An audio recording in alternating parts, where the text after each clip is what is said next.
அனைவருக்கும் வணக்கம். இந்த பகுதியில் நம்ம வேலையில் இடமாற்றம் அப்படின்ற விஷயத்தை பற்றி பார்க்க போகிறோம்.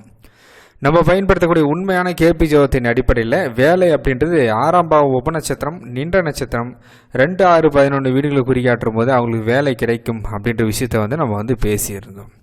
இப்போ என்ன அப்படின்னா, வேலையில் இடமாற்றம் அப்படின்றது இப்போ நம்ம கம்பெனி சென்னையிலையும் இருக்குது, பெங்களூர்லேயும் இருக்குது.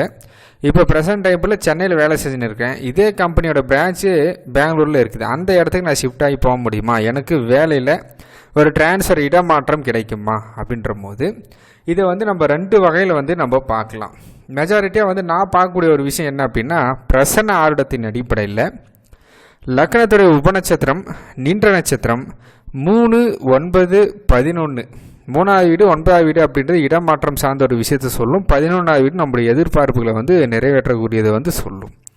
எனவே லக்னத்தோட உபநட்சத்திரம் நீண்ட நட்சத்திரம் 3, 9, 11 இந்த வீடுகளை குறிக்காட்டுது அப்படின்ற பட்சத்தில் அந்த ஜாதகருக்கு வேலையில் இடமாற்றம் இருக்குங்க அப்படின்றத சொல்லிடலாம். எப்போ இடமாற்றம் நடக்கும் அப்படின்றது அந்த லக்னத்துடைய கிரகம் எப்படி இருக்குது, அது கொஞ்சம் வேகமாக செயல்பாடுகள் நடக்கிற மாதிரியான கிரகமாக இருக்குதா, இல்லை கொஞ்சம் பொறுமையாக நடக்கிற மாதிரி இருக்குதா, ராகு கேது சனியெல்லாம் கொஞ்சம் பொறுமையாக செயல்பாடுகள் இருக்கும் அந்த மாதிரி இருக்குதா அப்படின்றத கொஞ்சம் பார்த்துட்டு அது தகுந்த மாதிரி அவங்களுக்கு கன்வே பண்ணி சொல்லிடலாம். இது ஒரு ஆப்ஷன். பிரசனத்தை வச்சு சொல்கிறது ரொம்ப ரொம்ப எளிமையான ஒரு வழிமுறை.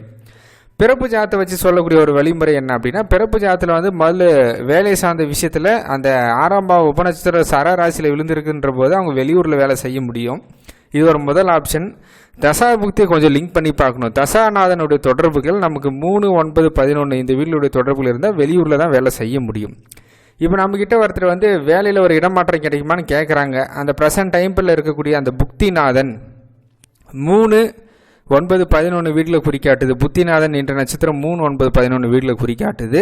அந்த புத்திநாதன் கிரகம் இப்போ இருக்கக்கூடிய ஆளுங்கிரகத்தில் இருக்குது அப்படின்ற பட்சத்தில் அவங்களுக்கு வேலை கிடைக்கும். சப்போஸ் இந்த புக்திநாதன் 3, 9, 11 குறிக்காட்டல, சரி அடுத்த வரக்கூடிய புக்தி இருக்கக்கூடிய கிரகம் 3, 9, 11 குறிக்காட்டுதுன்ற பட்சத்தில் அப்போ அந்த அடுத்து வரக்கூடிய புத்திநாதன் கிரகம் ஆளுங்கிரகத்தில் இருக்குதுன்ற பட்சத்தில் அவங்களுக்கு அடுத்த புக்தியில் உங்களுக்கு வேலையில் இடமாற்றம் இருக்குங்க அப்படின்ற விஷயத்தை அவங்களுக்கு கன்வே பண்ணி சொல்லலாம்.